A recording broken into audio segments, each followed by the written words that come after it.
Halo semuanya, kembali lagi bertemu dengan saya di acara ISMC Fit Talk Show. Hari ini kita akan memulai segmen yang ketiga dan saya hari ini didampingi oleh Dr. Albertus Guarino, spesialis kedokteran olahraga. Hari ini kita akan membahas mengenai latihan kelenturan atau flexibility exercise. Nah, dua segmen sebelumnya kita sudah membahas mengenai aerobic exercise dan juga strengthening exercise. Untuk melengkapi semua talk show kita mengenai olahraga, kita hari ini akan spesifikly membahas mengenai latihan kelenturan atau flexibility dengan Dr. Nino. Dokter, apa kabar? Baik, Pak Firly. Sehat, Dok? Sehat. Berolahraga terus? Harus, walaupun self-evaluation, ya.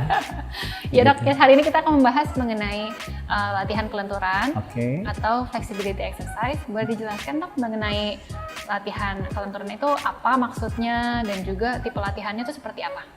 Baik, jadi kalau latihan fleksibilitas atau kelenturan itu per definisi itu banyak sebenarnya artinya, tapi kita ambil sarinya lah ya. Jadi merupakan kemampuan dari jaringan atau otot untuk melakukan gerakan tanpa keterbatasan dan juga tanpa disertai rasa nyeri sesuai dengan range of motion-nya atau range of motion itu bahasa Indonesia jangkauan gerak atau jangkauan lingkup, ruang lingkup dari gerakan sendi atau otot. Oke, berarti spesifik milik satu otot atau jaringan tertentu ya, Dok ya? Iya, jadi kemampuan itu bisa diartikan karena ini berhubungan dengan sendi, berhubungan dengan otot. Jadi kemampuan di sini adalah bisa memanjang, bisa melengkung, ataupun bisa seperti berputar, swing atau twist. Jadi sebetulnya gerakan untuk kemampuan kita untuk kelenturan itu sebetulnya banyak ya, Dok, gerakannya? Iya, ada beberapa. Itu yang umum lah, yang umum seperti itu. Gitu. Nah, saya sering dengar, Dok, istilah stretching. Apakah itu sama dengan latihan kelenturan atau berbeda? Ataukah stretching itu komponennya? Ya, jadi kelenturan itu karena dia bersifat elastis ya, jadi hampir semua orang mengatakan itu juga peregangan. Karena kan memanjang, seperti katakan saya tadi, memanjang, melengkung ya, bend istilahnya ya, atau twist tadi itu semua gerakan yang meregangkan sendi atau meregangkan otot terutama, atau jaringan otot. Jadi kita boleh katakan itu stretching itu adalah latihan untuk fleksibilitas. Ya. Kalau saya hanya melakukan stretching di pagi hari, cukup nggak, Dok? Termasuk latihan atau belum masuk ke latihan kelenturan?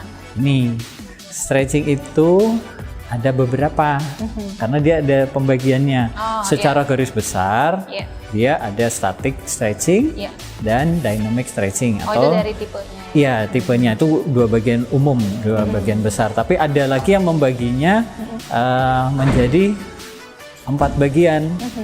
Yang pertama stretching statis atau static stretching, stretching dinamis, dynamic stretching, kemudian ada ballistic stretching, ada PNF stretching.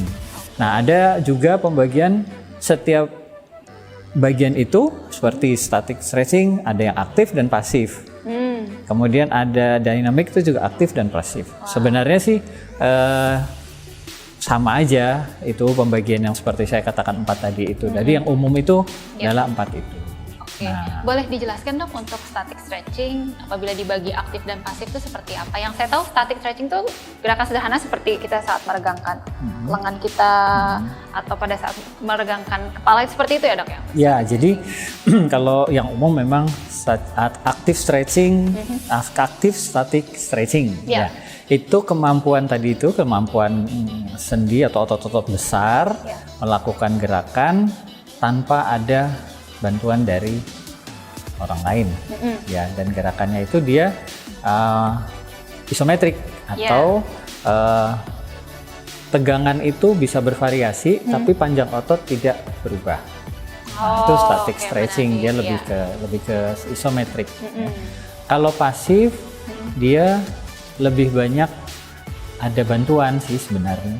Jadi assisted stretching istilahnya. Jadi biasanya ini digunakan untuk pasien-pasien yang perlu rehab penyakit-penyakit tertentu seperti stroke itu ya, itu lebih ke pasif static stretching dibandingkan dengan yang aktif. Kalau untuk kita sehari-hari, I see. nah Iya, itu iya. kita banyak melakukan Yang aktif, aktif. Yang static static juga bisa. stretching. Oh, Ya. oke. Dan ini juga harus hati-hati juga karena pengertian stretching itu karena orang istilah Indonesia kan bahasa Indonesia itu peregangan, Yeah. sehingga orang beberapa itu memaksakan dari kemampuan otot itu sendiri. Padahal harusnya peregangan itu adalah kemampuan otot itu melakukan gerakan sesuai dengan range of motion-nya Iya. sampai titik awal rasa sakit, Iya, rasa tidak nyaman ya. rasa tidak nyaman. Iya. Sementara ada yang membuat lebih sehingga malah menimbulkan cedera. Rasa nyeri, betul. Nah, makanya static stretching itu juga bahayanya atau bisa saja menimbulkan injury atau cedera apabila dilakukannya tidak proper atau tidak sesuai dengan teknik yang dianjurkan. Jadi kita tidak melakukan peregangan terhadap otot yang dimaksud ya dok ya? Iya, jadi malah bukan melakukan tapi malah membuat Over dilakukannya sehingga terjadi rasa nyeri. Jadi mungkin kunci yang pertama saat kita melakukan peregangan untuk yang static stretching maupun yang dynamic sebetulnya adalah tidak boleh menimbulkan rasa nyeri ya dok? Ya, nah kalau dynamic stretching itu terutama gerakan yang ada di upper body ya, lengan. Iya. Dan kaki biasanya ya. Jadi gerakannya itu juga seperti bahu. Ini kan dia bisa berputar ya. Yeah. Nah, itu juga range of motion-nya kan ada. Iya, Ya. betul. Sehingga kalau satu saat dia melakukan gerakan itu tetapi ada keterbatasan dan ada rasa tidak nyaman di satu titik, Yeah. itu dia harus berhenti. Sama juga dengan gerakan tungkai. Tungkai itu kalau kita gerakan stretching dynamic, itu kalau ada satu gerakan lalu dia terbatas sampai titik tertentu atau derajat tertentu, stop di situ, jangan dipaksakan. Betul. Jadi kita harus melakukan latihan itu sesuai dengan kemampuan tubuh masing-masing. Iya. Dok, ya? Dan dynamic stretching itu yang banyak dilakukan untuk merehab pasien-pasien yang cedera. Karena kan di satu sisi ini seperti tadi itu saya katakan dynamic itu ada yang aktif, ada yang pasif ya. Iya. Kalau aktif dia terbatas, kemudian kita rehabnya dengan pasif atau bisa dikatakan yang seperti saya katakan tadi PNF stretching atau proprioceptive neuromuscular facilitation. Jadi kalau PNF ini pasti harus ada bantuan. Jadi ada mungkin fisioterapisnya atau mungkin kalau untuk latihan dia ada yang personal trainernya gitu. Dan kalau dynamic stretching ini bila kita melakukannya terlalu berlebihan juga bisa menimbulkan cedera. Nah, satu lagi yang statik tadi. Yang statik tadi itu juga harus hati-hati kalau misalnya dia belum pernah, kemudian dia melakukan, kemudian tekniknya nggak benar.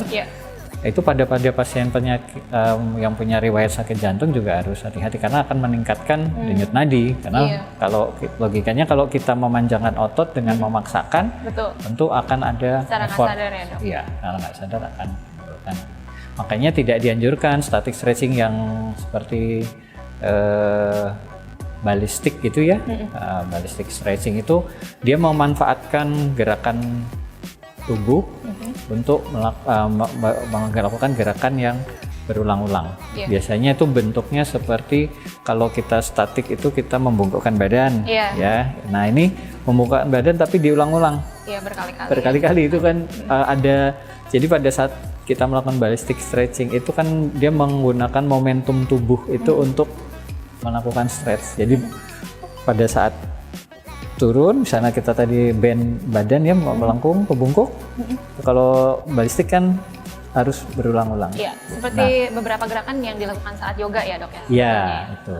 Tapi kalau yoga dia lebih ke statis ya. Makanya kalau static stretching itu banyak digunakan di yoga. Tapi untuk seperti dynamic stretching juga yoga juga pakai. Ada beberapa gerakan kombinasi mereka biasanya. Nah, sekarang dok, bagaimana kita menentukan kita harus melakukan static stretching ataukah dynamic stretching? Misalnya sebelum kita memulai olahraga, misalnya awalnya sebelum kita olahraga kita melakukannya static stretching, atau setelah olahraga kita misalnya melakukannya dynamic, itu penentuannya seperti apa, Dok? Nah, sebenarnya kan peregangan atau stretching ini adalah kombinasi keduanya. Yang paling aman memang static stretching. Iya. Tetapi kalau kita mau melakukan olahraga, sebaiknya warm up dulu. Urutannya itu warm up dulu, Iya. kemudian baru stretching, Iya. baru latihan inti, kemudian cooling down. Iya. Nah, di awal itu kenapa kita harus warming up dulu? Seperti misalnya lari di tempat, Iya. gitu kan? Baru kita lakukan stretching, karena stretching ini, peregangan ini, dia lebih bagus apabila keadaan otot itu sudah panas. Iya, tubuhnya sudah Suhu tubuhnya sudah berjalan. meningkat Iya. dibanding kalau masih dingin. Iya, akan terasa lebih Nah, sulit ya, karena badannya iya. masih kaku ya. Nah, static stretching sebaiknya memang dilakukan pada saat cooling down ya. Iya. Ya. Tapi ada yang memang lebih prefer ke dynamic. Iya. Di awal dia, di akhir iya. Kalau menurut saya setelah kita warming up, kita lakukan kombinasi dari keduanya, mungkin lebih banyak dynamic stretchingnya Iya, betul. untuk di awal, kemudian baru pas di cooling down, dynamicnya dikurangin, lebih banyak di statiknya, karena kan kita mau mengendorkan otot yang Betul. tadinya setelah berolahraga. Dan pada saat awal dynamic stretching lebih baik dilakukan karena itu juga membantu untuk memompa darah Memompa, ke iya. tubuh Jadi juga ya, Dok, ya? dia lebih siap untuk Masuk ke latihan preparing intinya. untuk latihan intinya. Karena kan kalau boleh saya tambahkan, ada beberapa faktor ya yang mempengaruhi peregangan itu sendiri ya. Iya. Seperti kalau dari dalam tubuh atau internalnya kan kita harus lihat sendinya baik atau tidak. Betul. Terus jaringannya, ototnya, kemudian elastisitas seseorang kan itu beda. Beda-beda, Apakah dia betul. mungkin rajin latihan atau dia tidak pernah. Iya. Kemudian ada juga pengaruh suhu tubuh, apakah dia mungkin lagi demam atau lagi normal, itu kan mempengaruhi. Itu faktor internalnya. Kalau eksternal sih hampir sama, cuaca mempengaruhi. Makanya saya katakan warming up itu perlu, karena pada kondisi badan dingin tuh kurang, Betul. malah cedera kebanyakan. Terutama bagi orang yang mungkin latihannya indoor ya. Apabila yang Iya, di gym apalagi latihannya di dalam indoor, indoor dengan AC, atau kan latihannya harus- outdoor misalnya, itu akan berbeda ya, akan Dok? berbeda Iya, ya. betul. Kemudian faktor usia juga pengaruh, karena makin tua kita kan usia itu kelenturan itu akan berkurang. Iya, kecuali makanya yang terlatih ya, Dok, ya? terlatih. Dan itu makanya saya katakan juga ini tambahan Iya. bahwa setidak-tidaknya kita setiap hari harus melakukan stretching. Kalau tadi Dokter Dwi bilang kalau saya lakukan stretching tiap hari ya boleh kok, tanpa olahraga. Iya. Minimal itu kalau menurut saya kita lakukan stretching di pagi hari dan setelah pulang kantor misalnya, atau sangat pulang itu sangat baik, membantu sangat baik, daripada kita tidak melakukan sama sekali. Nah, kemudian selain usia, gender atau jenis kelamin. Lebih lentur mana, Dok? Perempuan atau laki-laki, Dok? Ternyata di penelitian tuh lebih lentur wanita Oh, iya. daripada laki-laki. Nah, itu kira-kira itulah Iya. faktor-faktor yang mempengaruhi stretching. Iya. Untuk jenis olahraga yang kita tekuni mempengaruhi tingkat kelenturan atau tidak, Dok? Misalnya, saya sebagai perempuan, saya suka yoga, tingkat kelenturan saya mungkin akan lebih baik Ya. dibandingkan dengan misalnya laki-laki yang menyukai olahraga yang intensitas tinggi ataupun yang mengandalkan kekuatan otot seperti misalnya rugby atau sepak bola. Berpengaruh nggak, Dok? Pengaruh. Nah, jadi kalau yoga itu dia lebih banyak menggunakan gerakan yang dynamic stretching. Jadi dia pasti akan lebih lentur dibanding pemain rugby atau sepak bola. Iya. Karena kan hanya otot-otot tertentu yang terlatih. Iya. Oleh sebab itu, pada orang yang melakukan olahraga dengan intensitas tinggi, pada saat dia warming up itu kan peregangannya juga harus dilatih untuk fleksibilitasnya. Jadi tetap diperlukan ya, Dok? Tetap diperlukan. Oke. Ya, kalau kita misalnya katakanlah bola atau futsal itu, atau basket lah yang high intensity ya, itu kalau dia melakukan latihan fleksibilitas ini dengan benar, kemungkinan cederanya itu akan berkurang. Saya nggak bilang nggak akan cedera, karena cedera itu kan faktornya ada intrinsik juga, ada faktor ekstrinsik ya. Iya, banyak faktor. Nah, makanya kemungkinan cedera itu pasti akan berkurang. jadi salah satu manfaat dari melakukan peregangan secara rutin atau latihan peregangan secara maksimal itu adalah satu mencegah cedera ya dok? Iya, prevention Selain from itu, Dok? injury. Nah selain itu, selain cedera kita juga bisa meningkatkan kemampuan dari jaringan otot itu untuk intensitas, bukan intensitas, elastisitasnya maksud saya. Jadi gunanya tadi itu dynamic yang PNF stretching itu adalah untuk meningkatkan ROM-nya dari yang olahraga Oh, itu. jadi misalnya pada olahraga yang banyak gerakan melempar seperti itu dok, Iya. itu akan sangat baik Iya, untuk lakukan ruang lingkup peregangan geraknya akan jauh lebih baik dan Juga juga lebih resiko baik. cederanya akan berkurang ya dok? akan berkurang. Oke. Nah, itu untuk orang yang olahraga. Kalau untuk orang yang cedera atau memang dia bukan cedera, misalnya ada riwayat seperti yang sering tuh orang di kantor banyak duduk, Iya. orang yang banyak duduk kan biasa sakit pinggang, iya. Itu atau low back pain lah Yes, katakan. atau leher ya dok Atau ya leher biasanya. gitu ya.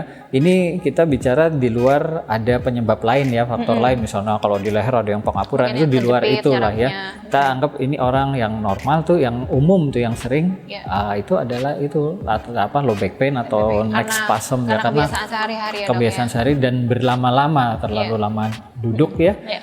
Nah, itu bisa dengan peregangan ini, latihan peregangan. Membantu nggak sih dok dari penelitiannya, ada nggak penelitian yang membuktikan dengan melakukan peregangan itu mengurangi rasa nyeri pada orang-orang dengan misalnya low back pain atau gangguan muskuloskeletal? Ya, saya sih pernah baca ada penelitian seperti itu, tapi saya lupa ya. Iya. Ya, jadi itu ada penelitiannya. Jadi memang untuk pasien-pasien dengan low back pain yang non operatif Iya. atau yang memang belum mau operasi, ya kan, dia sudah ke ortopedi katakanlah seperti demikian, itu dia melakukan untuk mengurangi rasa sakit dan meningkatkan range of motion-nya dengan melakukan peregangan. Nah, peregangan yang dimaksud itu bisa statik, bisa dynamic tadi, tapi lebih kepada assisted stretching yang seperti saya katakan itu dibantu. Oke. Karena kalau dia melakukan sendiri, kemungkinan nanti malah terjadi cederanya lebih pasti akan besar, ya kan? Jadi karena dia sudah anggaplah itu low back pain itu udah cedera kan? Betul. Jadi harus ada yang supervisi, harus ada yang membimbing istilahnya supaya melakukannya dengan benar. Nah, setelah melakukan latihan beberapa sesi, nah dia baru bisa latihan mandiri. Oke, jadi kesimpulannya bagi individu yang aktif ya dok ya, baik yang suka berolahraga maupun yang tidak, itu disarankan untuk melakukan stretching baik dynamic maupun statik dengan aktif ya dok ya? Iya, seperti itu. Apabila ada cedera, maka dilakukan pasif itu akan jauh lebih baik karena dengan pengawasan dan juga dengan bantuan, sehingga untuk menentukan peregangan yang dilakukan itu lebih mudah ya dok ya? Ya, jadi kalau untuk yang cedera, untuk awal pasti kita akan lihat kondisinya seperti apa, kemudian kita bantu dulu, ya keterbatasannya di mana, kemudian pasif stretching dulu kan, kita bantu untuk rehabnya, kemudian berangsur-angsur dia melakukan gerakan yang aktif. Nah, kemudian baru dikaitkan dengan latihan berikutnya adalah untuk penguatan, kemudian untuk latihan endurance-nya itu baru setelah rehab peregangannya ini itu sudah baik ya? Baik, tapi itu memang ada kaitan sih. Jadi kalau kita punya kemampuan fleksibilitas itu bagus, itu pasti akan membantu di latihan-latihan untuk penguatan, untuk atau latihan specific sports juga itu akan sangat membantu ya dok. Saya ingin menanya lebih lanjut mengenai porsi latihan kelenturan tadi dok untuk latihan fleksibilitas. Nah misalnya kita berolahraga, misalnya ada specific sport yang saya lakukan. Nah, baiknya latihan kelenturan itu dipisahkan di hari lain, misalnya ada porsi latihan sendiri, atau bisa disisipkan bersamaan dengan komponen latihan pada saat saya melakukan olahraga, dok? Oke, jadi pada saat dia mau melakukan latihan itu kan kita ada warming up, seperti saya katakan tadi, warming up, stretching, latihan inti, kemudian cooling down. Nah, jadi pada saat dia melakukan stretching itu bisa ditambahkan waktunya untuk spesifik sport tersebut gitu. Misalnya dia ingin menambah kemampuan untuk jangkauan dari bahu atau dari tungkai itu bisa ditambahkan di situ. Nah, hanya nanti pada saat cooling down, kan saya katakan kalau stretching di awal dan stretching di akhir harus lebih panjang di awal, tapi bukan berarti yang tadi tambahan tadi ikut, enggak. Jadi hanya stretching pada saat seperti biasa pemanasan, kemudian di cooling down itu diperpanjang. Jadi misalnya di awal stretching itu 10 menit, di akhir bisa 15 menit. Biasanya sih stretching awal tuh 5 sampai 10 menit tuh. Yang akhir tuh 10 sampai 15. Itu tujuannya untuk sebagai bentuk tambahan latihannya itu ya? Ya, dan kalau katakan tadi berapa kali seminggu, sebaiknya sih memang kalau bisa stretching itu dilakukan setiap hari. Jadi misalnya pada saat itu kita ada jadwal latihan untuk sport spesifik seperti katakan basket atau futsal atau itu, kita latihan stretching atau melakukan stretching di situ. Tapi bukan berarti pada saat latihan itu kan misalnya latihannya nanti sore, pagi boleh kita lakukan stretching ringan, boleh. Nanti sore ada latihan stretching lagi, no problem. Dan itu intensitasnya bisa terus meningkat juga ya dok? Jadi misalnya awalnya kita terbatas, latihannya bisa di bagian hamstring, kita terus challenge supaya kelenturannya bisa bertambah ya dok? Dan tadi melanjutkan yang tadi, di hari yang tidak latihan itu atau tidak melakukan latihan untuk sport spesifik tadi, kita bisa melakukan stretching itu. Dan stretching itu bisa lebih, misalnya ini harus 1 kali aja, harus 2 kali enggak, boleh 2 atau 3 kali sehari boleh. Dan boleh di split. Misalnya pagi gerakannya upper body, sore lower body itu boleh. Yang terpenting konsistensinya. Konsistensinya aja. Makanya saya katakan misalnya tidak sempat olahraga, stretching aja lah minimal 10 menit sampai 15 menit itu udah cukup.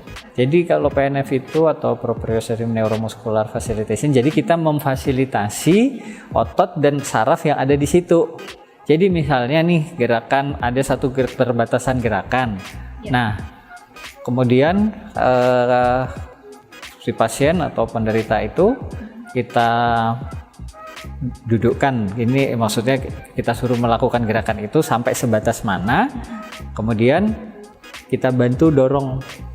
Jadi misalnya nih gerakan yang simpel nih, tangan nih ya kan normal nih misalnya, tapi kita ingin menambah ini di luar cedera ya, misalnya kalau cedera misalnya aduh nggak bisa nih dok, kita bantu nih. Tapi kalau dia normal kita bantu. Itu bagian dari PNF stretching, itu yang gampangnya. Jadi kalau orang-orang yang bukan olahragawan atau misalnya awam katakan pingin melakukan itu, tetap harus ada supervisi atau yang membimbing. Nah ini untuk gampangnya saya mengatakan seperti misalnya kaki nih sambil tiduran kan ada yang diangkat nih, straight leg raise ya, itu kan 90 derajat. Kalau untuk PNF dia bisa dibantu dorong. Jadi mesti ada partner yang jelas. Jadi kalau PNF nggak bisa sendiri. Jadi kurang lentur atau kelebihan kelenturan sama-sama nggak baik. Saya lupa mau bahas. Nah itu dua, kalau semua yang kelebihan nggak bagus, semua yang kurang juga kurang bagus. Tapi kalau kurang itu lebih ke arah jadi terjadi kekakuan, sehingga menyebabkan otot-otot yang lain dia kompensasi ke otot yang lain, sehingga bisa menimbulkan cedera. Cederanya mungkin tidak di sendi atau otot tersebut, tapi bisa malah ke otot yang sekitarnya. Nah kalau hiperelastisitas itu juga bukan kaku, tapi karena saking lenturnya sehingga gampang cedera. Berarti key point-nya apa ya dok dari latihan kelenturan ini? Ya, jadi istilahnya take home message lah ya. Itu sebaiknya lakukanlah sebisa mungkin, lakukan stretching atau peregangan itu setiap hari. Walaupun pada saat itu tidak hari kita melakukan jadwal latihan atau olahraga. Jadi sebaiknya lakukan 5 sampai 10 menit setiap hari. Dan itu tidak terbatas, hanya boleh 2 kali, tidak boleh 3 atau 4 kali. Dan itu stretching itu atau latihan peregangan itu bisa di split. Jadi seperti misalnya pagi yang upper body atau tubuh bagian atas, kemudian sore hari setelah kita beraktivitas kita bisa melakukan yang lower body. Nah, atau pas di kantor atau di pekerjaan lagi di tempat duduk itu juga kita Latihan bisa juga. melakukan latihan. Harus dijadikan habit memang ya dok ya. Jadikan habit. Nah, misalnya ada pertanyaan nih, wah saya pengen tahu gambar-gambarnya terutama bagi yang pemula nih ya. Iya. Nah, itu mungkin nanti kita bisa lanjutkan sesi yang menerangkan Betul. untuk gerakan apa yang bisa dilakukan misalnya di rumah seperti sekarang, kemudian kalau di kantor yang di bangku atau di meja itu ya, di meja di kursi maksudnya. Jadi seperti itu. Dan yang penting lagi lakukan stretching itu ada kata-kata yang jangan dipaksakan. Sekali lagi itu yang sering kejadian adalah peregangan itu dilakukan berlebihan. Makanya peregang itu bagus, tapi dilakukan dengan teknik yang proper atau yang benar. Karena kenapa saya katakan setiap hari peregangan itu seperti saya katakan elastisitas itu dia akan berkurang seiring dengan bertambahnya usia. Jadi kalau kita melakukan stretching bukan berarti tetap, tapi setidaknya kita tidak kaku. Ya kan di usia yang kepala 4, 5, 6 apalagi itu kemampuan untuk fleksibilitas kita itu tetap terjaga. Jadi paling tidak kalau misalnya terjadi cedera, misalnya tersandung atau kesleo, efeknya tidak terlalu berat. Dan untuk rehabnya pun mungkin lebih mudah dalam artian tidak perlu waktu lama gitu. Dibanding dengan yang lebih cepat ya, dok, kaku ya. Kalau kaku bisa aja efeknya mungkin lebih lama atau bisa juga mungkin persendiannya jadi ada yang berubah atau dislok. Dan juga mungkin poin penting lainnya adalah latihan kelenturan itu harusnya menyenangkan ya dok ya, tidak menimbulkan rasa nyeri. Tidak menimbulkan rasa nyeri, makanya jangan dipaksakan saya bilang. Kalau sampai nyeri berarti tekniknya salah ya dok ya. Kalau nyeri, wah itu harus stop aja udah. Kalau waduh nyeri gerakan nih udah stop, tanyakan ke terapis atau ke dokter olahraga atau langsung ke ISMC saja. Oke dokter, terima kasih banyak. Saya sih mendapat info yang sangat banyak ya untuk latihan fleksibilitas ini. Dan juga buat teman-teman yang belum menyaksikan, mungkin boleh menyaksikan juga untuk segmen yang pertama dan yang kedua mengenai latihan aerobik dan juga latihan penguatan, sehingga keilmuan kita mengenai olahraga dan juga latihan kebugaran ini lebih lengkap ya dok ya. Iya. Bagi teman-teman masih punya pertanyaan, silakan meninggalkannya di kolom komentar ataupun bisa mengirimkan direct message langsung ke Instagram kami, sehingga nanti ada pertanyaan yang mungkin bisa dijawab oleh Dr. Nino ya dok ya, dan mungkin bisa kita masukkan juga ke video yang berikutnya. Dari kami sekian, terima kasih dokter. Buat teman-teman yang di rumah, stay at home, stay healthy, salam olahraga ya dok. Salam olahraga, tetap semangat. Salam olahraga.